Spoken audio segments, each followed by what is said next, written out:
सबसे पहले दोस्तों, आप सभी को स्वतंत्र दिवस की हार्दिक शुभकामनाएं। दोस्तों, आज हम जानेंगे महात्मा गांधी और नेहरू जी ने भगत सिंह को फांसी से क्यों नहीं बचाया। दोस्तों, भारतीय इतिहास में भगत सिंह इकलौते ऐसे क्रांतिकारी हैं जिन्होंने अपनी मौत को खुद डिजाइन किया था। 17 दिसंबर 1928 को पुलिस अधिकारी सैंडर्स की हत्या का दोषी करार देते हुए उन्हें फांसी की सजा सुनाई गई थी।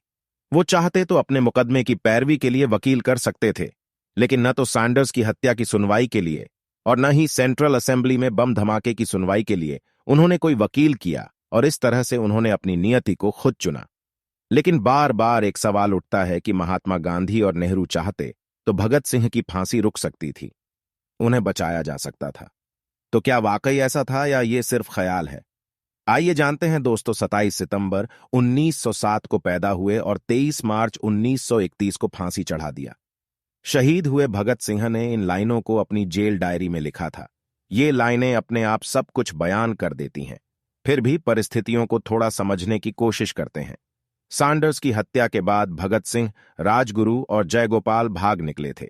8 अप्रैल 1929 को सेंट्रल असेंबली में धमाके के बाद भी भगत सिंह और बटुकेश्वर दत्त के लिए वहां से भाग जाना मुश्किल नहीं था, लेकिन वो रुके रहे, पर्चे फेंकते रहे और क्रांतिकारी नारे लगाते रहे।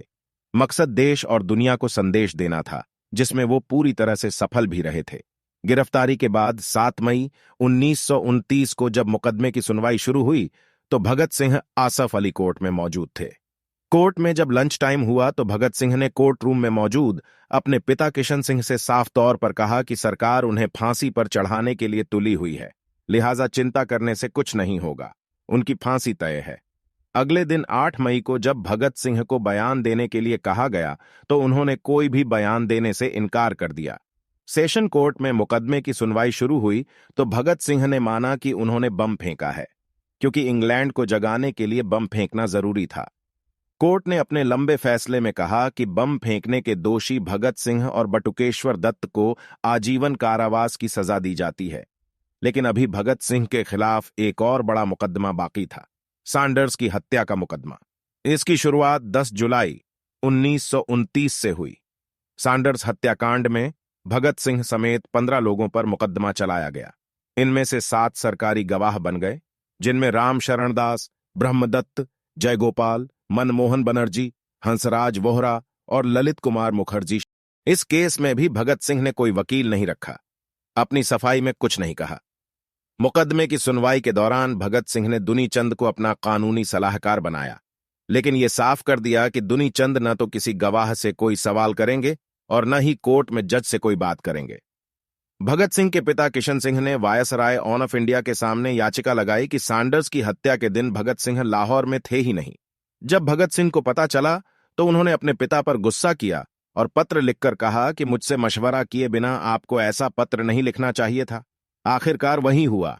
7 अक्टूबर 1930 को सैंडर्स की हत्या का दोषी पाते हुए कोर्ट ने भगत सिंह, सुखदेव और राजगुरु को फांसी की सजा सुनाई।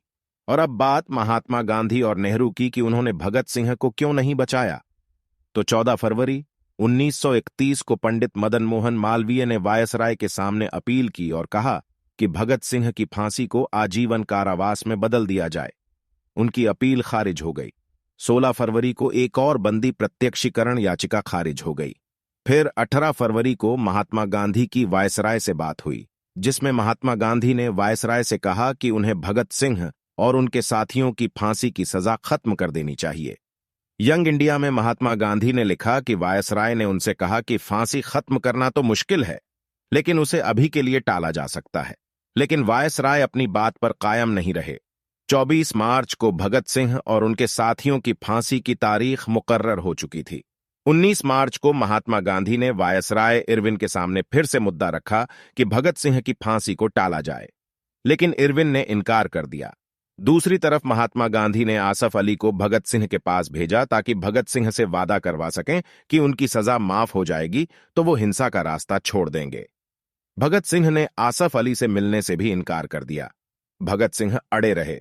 फिर महात्मा गांधी ने 21 मार्च और 22 मार्च को लगातार 2 बार इरविन से बात की। इरविन नहीं माने। 23 मार्च को फिर महात्मा गांधी ने चिट्ठी लिखी, लेकिन जब तक इरविन चिट्ठी पढ़ते तय तारीख से एक दिन पहले ही 23 मार्च को भगत सिंह को फांसी दे दी गई। 24 मार्च को जब महात्मा गांधी कांग्रेस के कराची अधिवेशन में शामिल होने के लिए पहुंचे तो उनका भयंकर विरोध हुआ। महात्मा गांधी ने कहा, चाहे वो कोई भी हो, उसे सजा देना मेरे अहिंसा धर्म के खिलाफ है। तो मैं भगत सिंह को बचाना नहीं चाहता था। ऐसा शक करने की कोई वजह नहीं हो सकती है। महात्मा गांधी ने कहा, मैंने फांसी को रोकने की हर मुमकिन कोशिश की, कई मुलाकातें की, 23 मार्च को चिट्ठी भी लिखी, लेकिन मेरी हर कोशिश बेकार। और रही बात नेहरू की, तो उन्होंने 12 अक्टूबर 1930 को भगत सिंह की फांसी से पहले ही एक सार्वजनिक भाषण में कहा था, मैं उनसे सहमत होऊं या न होऊं, मेरे मन में भगत सिंह जैसे व्यक्ति के लिए साहस और श्रद्धा भरी है। भगत सिंह जैसा साहब बड़ा दुर्लभ है। वायसराय को अपने दिल से पूछना चाहिए कि अगर भगत सिंह एक अंग्रेज होते और उन्होंने इंग्लैंड के लिए ऐसा किया होता तो उन्हें कैसा अनुभव होता। नेहरू ने अपनी किताब डिस्कवरी ऑन ऑफ इंडिया में भी लिखा है कि भगत सिंह एक प्रतीक बन गए थे। कुछ ही महीनों के अंदर पंजाब के हर शहर और हर गांव के अलावा भारत के बाकी हिस्सों में भी उनका नाम गूंजने लगा था। उन पर अनेकों गीत रचे गए। उन्हें जो लोकप्रियता मिली वो अद्वितीय थी। और रही बात इसकी कि अगर भगत सिंह की फांसी रुक गई होती तो क्या होता, तो उसका सबसे अच्छा उदाहरण बटुकेश्वर दत्त हैं। भगत सिंह को फांसी सैंडर्स की हत्या वाले केस में हुई थी। सेंट्रल असेंबली में बम फेंकने वाले मामले में भगत सिंह और बटुकेश्वर दत्त को उम्र कैद हुई थी। भगत सिंह की फांसी के बाद बटुकेश्वर दत्त को काला पानी भेज दिया गया। 15 अगस्त 1947 को आजादी के बाद नवंबर में उन्होंने शादी की। घर चलाने के लिए एक सिगरेट फैक्ट्री में नौकरी की। खुद की बिस्कुट की फैक्ट्री खोली, लेकिन कुछ काम ना आया। पटना में बस के परमिट के लिए कमिश्नर से मिलने गए तो कमिश्नर ने उनसे स्वतंत्रता सेनानी होने का प्रमाण पत्र तक मांग लिया। 1964 में बटुकेश्वर दत्त गंभीर रूप से बीमार पड़े। उन्हें कैंसर हो गया था। दिल्ली के एम्स में 20 जुलाई 1965 को आखिरी सांस ली। बाकी तो आप पर छोड़ते हैं कि अगर भगत सिंह की फांसी रुक गई होती तो क्या होता। आप आसानी से अंदाजा लगा सकते हैं कि इस देश में आजादी के बाद जिंदा रहे क्रांतिकारियों के साथ क्या सलूक किया गया।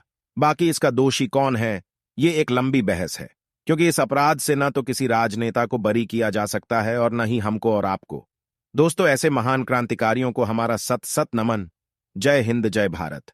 जानकारी अच्छी लगे तो लाइक, शेयर और कमेंट में अपनी राय जरूर दें और फैक्ट नॉलेज फाइल को सब्सक्राइब करें ताकि ऐसी और वीडियो आप तक पहुंच सके।